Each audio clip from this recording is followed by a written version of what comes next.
Hello and welcome to Magator 96, and today we're going to talk about Overlord.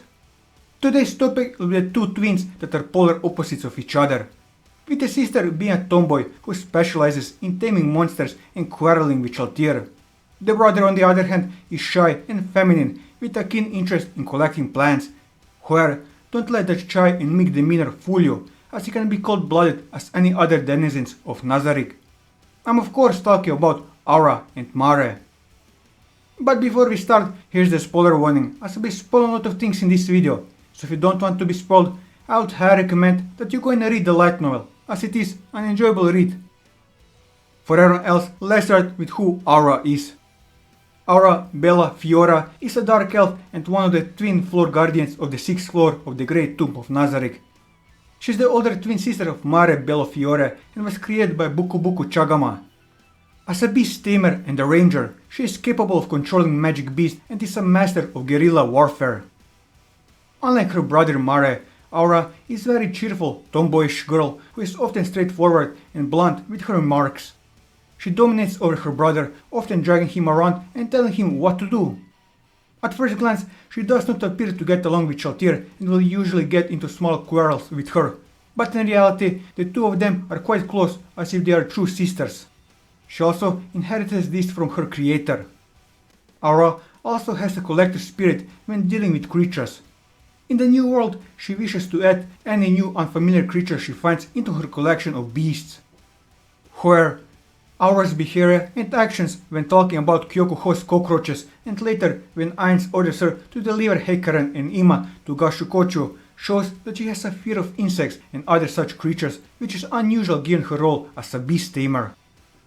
Like all the NPCs of Nazarick, Aura is completely loyal to Ainz and will sacrifice everything for his sake. She carries out her duties with great zeal and will give up on her own interest if she is ordered to. She misses her creator Buku Chagama dearly and enjoys hearing her voice from Ainz's watch. However, she can be outspoken about Ainz's perverse actions. According to Maruyama, since Aura inherited some of the heart of Buku Chagama, she was the kind who would act in the same manner as her creator, who might speak up to the little brother's friend. As for her past, Aura was created by Buku Chagama and much of her personality is based upon her creator's circumstances in real life. Her dominance over Mare is most likely stemmed from her creator Buku Chagama's belief that younger brothers should listen and obey to the older sisters. Whenever they had to visit the other floor guardians for fun or do other things, Aura and her brother would always tell each other where they were headed. That was because the two were assigned to guard the floor together by orders of the supreme beings. As she tends to go patrol the forest in the meantime, it was Mare's duty to watch over the amphitheater for the time being. If her brother insisted to leave the location, Aura is the primary person Mare needs to inform about his reasons for leaving. As for her relationship with Ainz, as the absolute ruler of the Great Tomb of Nazarick, Ainz has Aura's complete respect, admiration and loyalty that she has pledged to serve him without hesitation. Originally, she believed that Ainz was a much scarier person, but was quite shocked when she and her brother witnessed his compassionate side that he showed to his subordinates. She thinks of Ainz as being the nicest person after her creator Buku Chagama, although she agrees when Delta comments that Ainz is the nicest for staying with them until the end. As for her relationship with her creator, being the creation of Buku Chagama, Aura has the utmost respect, loyalty and love for her to the point that even the sound of her bubbly voice emanated from the wristwatch fills Aura with immense happiness and joy. She holds this wristwatch in high regard because it is like a gift best voted by her master. In fact, she cares for the wristwatch much more than her own pets, thinking that the wristwatch is a greater reward than the ring of Ainz Ul Goon. This shows how significant the sharp piece of iron recorded with her creator's voice is to her and the sentiment value it has that she treasures. As for her relationship with Shaltir, at first glance, Aura doesn't appear to get along with Shaltir and often gets into small quarrels with her, but in reality, the two of them are quite close as if they are true sisters. After Shaltir is resurrected and learns about her betrayal towards Ainz, Aura attempts to cheer the vampire up. When Shaltir begins harboring thoughts of not being worthy of Ainz's love because of that, Aura then decides to make a declaration to the vampire, saying she is going to take part in the romance. In other words, Aura states she'll be the one who is going to aim at earning Ainz's love for herself if Shaltir casts aside her dream. With those words said, Aura immediately makes a quick dash out of the bar in the ninth floor of Nazarick while her face is shown blushing with embarrassment. Moving on to Mare. Mare, Bello Fiore, is a dark elf and one of the twin floor guardians of the 6th floor of the Great Tomb of Nazarick. Mare is the younger twin brother of Aura. Alongside his sister, he was created by Buku Buku Chagama. He has a shy and cowardly personality, the kind which is a polar opposite of his sister. He often shudders when speaking and maintaining a subservient demeanor during conversations. This, however, is only an outward guise and does not affect his loyalty to Ainz or his ability to carry out his duties, no matter how cold-blooded they may be. Beneath his shy and retiring face, Mare is capable of showing hostile and determination to those who threaten the territory of the 41 supreme beings. He likes to sleep all day and is fond of reading books from Nazarick's library instead of talking with others. He is comprehensive of how his sister feels without her needing to say a word, knowing whether she is having a bad mood or not.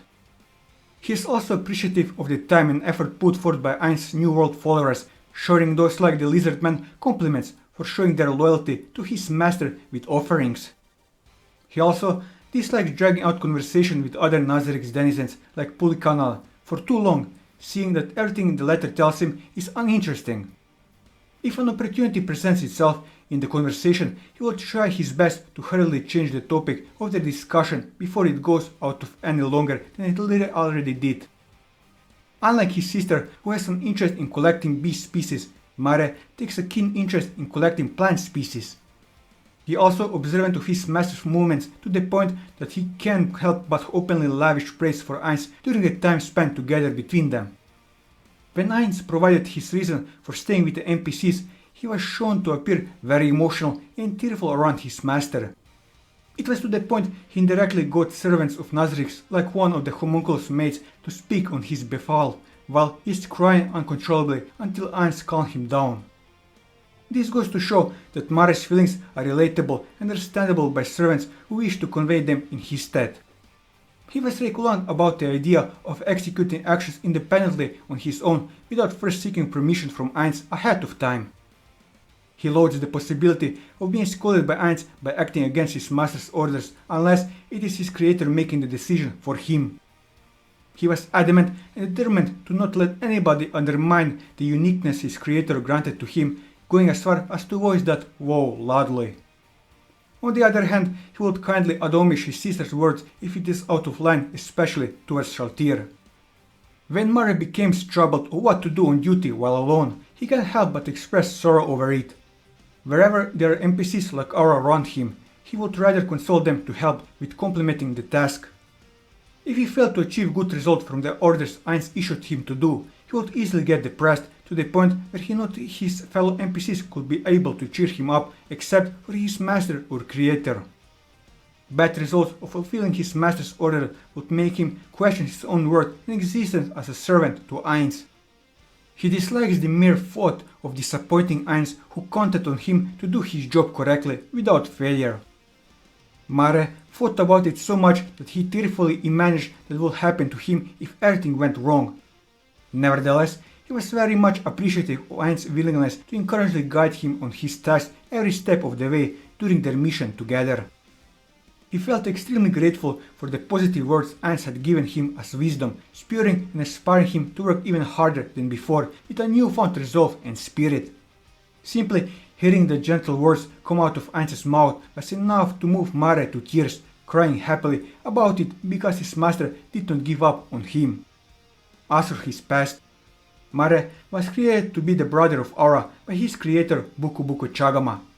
The reason why Mare is so submissive to Aura stems from how the creator wants the sibling-type relationship to be.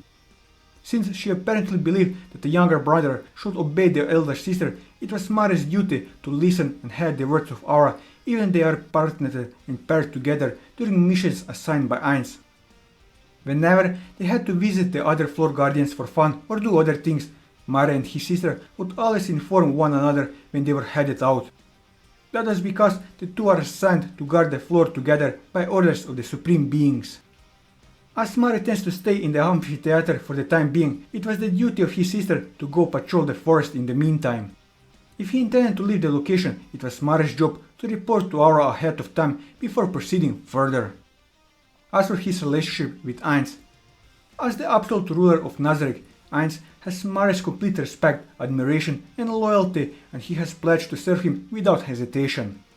Originally, Mare believed that Ainz was a much scarier person, but he is quite shocked when he and his sister witness his compassionate side that he shows to his subordinates.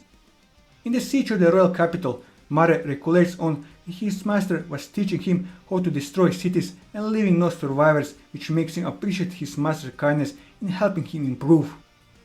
He holds Ainz's words in the same realm as his creators, and if any of the guardians told him the same thing, he wouldn't be as moved or motivated.